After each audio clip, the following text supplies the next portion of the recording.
Hi friends, welcome to Rani's kitchen. ఈరోజు మనం కందగడ్డతోటి పులుసు చేద్దాము. ఈ కందగడ్డను స్వీట్ పొటాటో అని కూడా అంటారు కదా. దీంతో మనము కర్రీ వండుకుంటే ఎట్లుంటుందో, దాంతో పులుసు చేసుకుంటే ఎట్లుంటుందో చూద్దాము.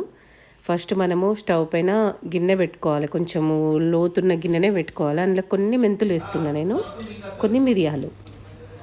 అవి అయిపోయినాక పచ్చిమిరపకాయలు ఒక 3, ఉల్లిగడ్డలు ఒక 2, కందగడ్డను పొట్టు తీసి కట్ చేసి పెట్టుకోవాలి.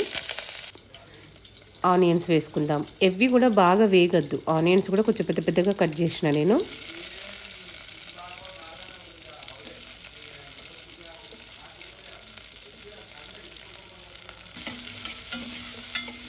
ఇవి కొంచెం వేయించుకుందాం. బాగా వేగద్దు, ఒక 2 మినిట్స్ అంతే, జస్ట్ వేగాలి ఆయిల్లో అంతే.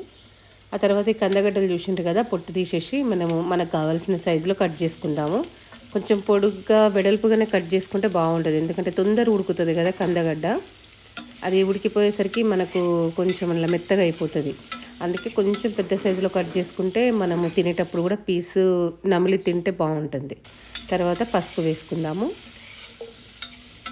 పసుపు వేసుకొని ఒకసారి మంచిగా కలిపేసుకొని దాంట్లో నేను సాల్ట్ వేస్తున్నా. సాల్ట్ అనేది మీకు నచ్చినంత వేసుకోవచ్చు. ఇప్పుడు నువ్వుల పొడి వేసుకుందాం. వేయించుకున్న నువ్వుల పొడి ఇది 2 టీ స్పూన్లు అయితే సరిపోతుంది. నేను 1.5 టేబుల్ స్పూన్ వేసిన. కారం కూడా మీ టేస్ట్కి తగ్గట్టు వేసుకోండి. నేను 2 స్పూన్లు వేసిన. అల్లం వెల్లిపాయ పేస్ట్ ఒక 1/2 స్పూను.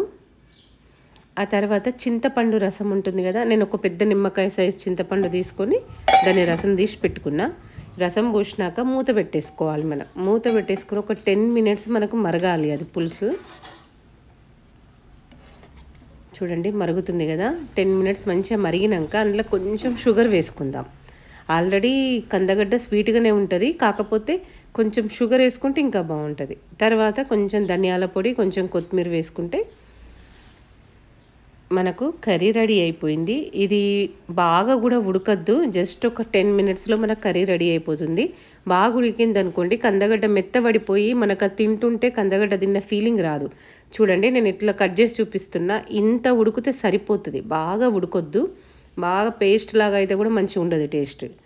అంత మట్టుకు ఉడికితే సరిపోతుంది మనకు. ఓకే, మన కందగడ్డ ఉడికింది కదా. ఇప్పుడు దీన్ని ఒక 2 మినిట్స్ ఉంచేసి మూత పెట్టేసుకొని మనం స్టవ్ బంద్ చేసేసి ఒక 10 నిమిషాల తర్వాత మనం వేడివేడి అన్నంలో తినేయడమే.